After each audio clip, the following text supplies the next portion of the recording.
शत शत नमन है मेरी माता सज्जनों, आप सबके श्री चरणों में मेरी असंख्य बार चरण वंदना स्वीकार करिए।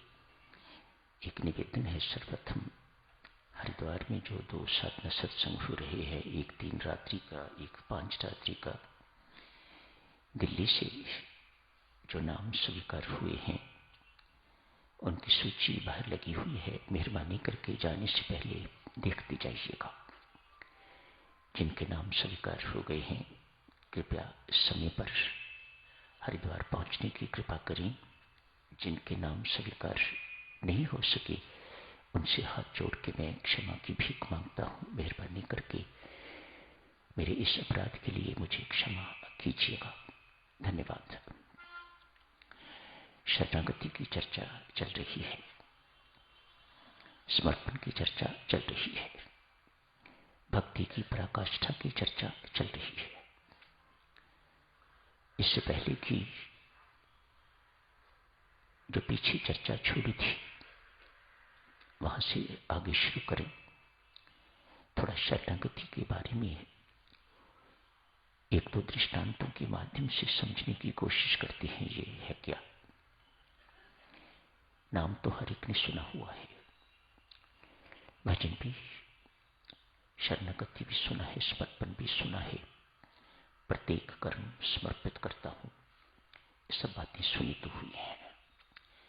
आखिर एक साधारण साधक, एक सामान्य साधक क्या समझे ये समर्पण क्या है, ये शरणागति क्या है? जहां अपनी इच्छा कोई न रहे वह शरणागति। सुनना बहुत आसान है देवी सज्जनों, करके दिखाना बहुत कठिन है। ये भक्ति की पराकाष्ठा है। जहां अपनी चाह कोई न रहे ये शरणागति है, ये समर्पण है। जहां अपना कोई कर्तव्य कर्तृत्व न रहे वह शरणागति है, समर्पण है। तो फिर कौन करने वाला होगा? भक्ति के मार्ग कई शब्द हैं। ये शब्द ज्ञान के मार्ग के नहीं, ये शब्द भक्ति के मार्ग के हैं। अतएव भक्ति के मार्ग में कर्ता एक ही है जिसे परमात्मा कहा जाता है। एक ही की इच्छा काम करती है जिसे परमात्मा कहा जाता है। अपनी इच्छा कोई नहीं तो फिर एक ही इच्छा बाकी रह जाती है जिसे परमात्मा की इच्छा कहा जाता है। ये शरणागत परमात्मा की इच्छा का वाहक बन जाता है। परमात्मा अपनी इच्छा उसके माध्यम से पूरी करता है। उसकी सोच परमात्मा की सोच, उसके शब्द परमात्मा के शब्द, उसकी करनी परमात्मा की करनी। Lord works through him. शरणागत परमात्मा उसके माध्यम से सब कुछ करता है, जिसको वह अपना शरणागत अपना स्वीकार कर लेता है। तो अपनी इच्छा का कोई स्थान नहीं है। करना तो है, इसलिए देरी ना करो, जितनी जल्दी कर सकते हो करो। अपनी इच्छा कोई ना रहे, अपना संकल्प कोई ना रहे तो फिर एक ही इच्छा बाकी रहती है जिसे परमात्मा की इच्छा कहा जाता है। समस्या मेरी माता सज्जनों ये है, उसकी इच्छा का पता नहीं चलता। बड़ी भारी समस्या। पता नहीं आप लोगों के साथ ये है कि नहीं, लेकिन मेरे जैसे घटिया साधक के साथ तो ये बड़ी भारी समस्या है। बोलता नहीं, सामने नहीं होता, प्रकट नहीं होता, कैसे पता लगे कि ये क्या चाहता है? इसलिए आदमी भ्रमित ही जीवन अपना व्यतीत कर देता है, स्थिति तक पहुंच नहीं पाता। वह इसलिए नहीं पहुंच पाता,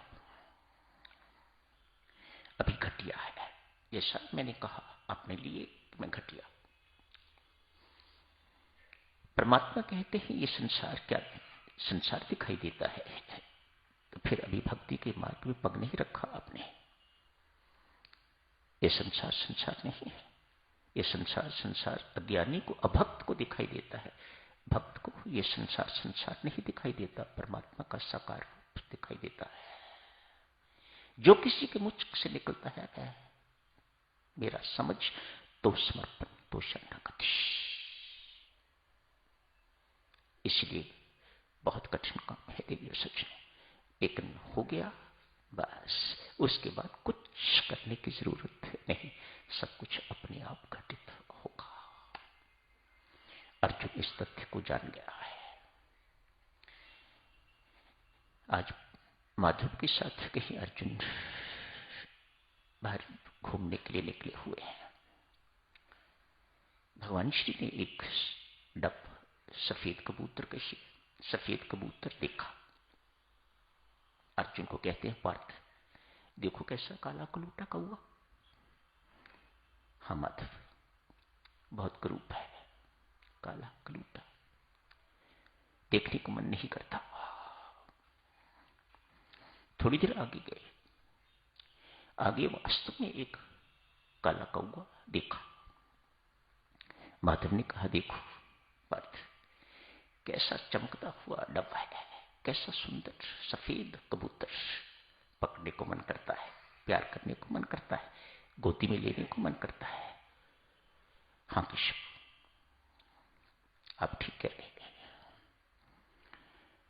भगवान श्री अर्जुन की इस प्रकार की प्रतिक्रिया को देख के विस्मयपूर्वक अर्जुन से पूछते हैं, पार्थ एक बात बता, क्या तूने वास्तव में वही देखा जो मैं कह रहा था? अर्जुन कहता है, माधव आप जो कहते हैं मैं स्वीकार करता हूं। क्यों? यदि वह नहीं है तो आप उसे बनाने में समर्थ हो, इसलिए बेहतर यही है जो आप कहो उसी को स्वीकार कर लेना। शरणागति।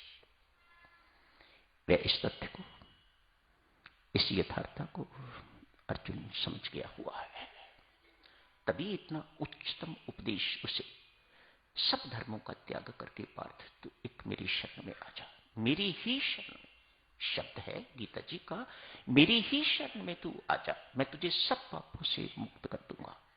करना क्या है माधव? पापों से मुक्त हो गया व्यक्ति, आपने क्या करना है? जो उसने करना था वह कर दिया, हो गया सब कुछ। शोक मत कर, चिंता मत कर, मैं तुझे सब पापों से मुक्त कर दूंगा। भगवान श्री पंपा सरोवर पहुंचे हैं। मानो वह एरिया जहां शबरी मां रहती है। स्नान करने के लिए जाना था, हाथ में प्रभु के तीर पकड़ा हुआ था। सोचा नदी के किनारे पंपा सरोवर में स्नान करना है, वहां तीर क्या करना है, धरती में उसे गाड़ दिया, आके निकाल लूंगा। आके उस तीर को निकाला तो तीर की आगे कोन पर खून लगा हुआ था। लक्ष्मण, ये खून किसका? देख धरती में कौन है? मैंने तो धरती में इसको गाड़ा था, देख नोक पर से खून लगा हुआ है, मानो कि जीव है अंदर, देख कौन है। थोड़ी सी खुदाई की, देखा तो एक मेंढक लहूलुहान। बड़ी सुंदर उदाहरण देवियों सज्जनों इस शरणागति की, समर्पण की शरणागति की सभी बातें ही कमाल की बातें हैं।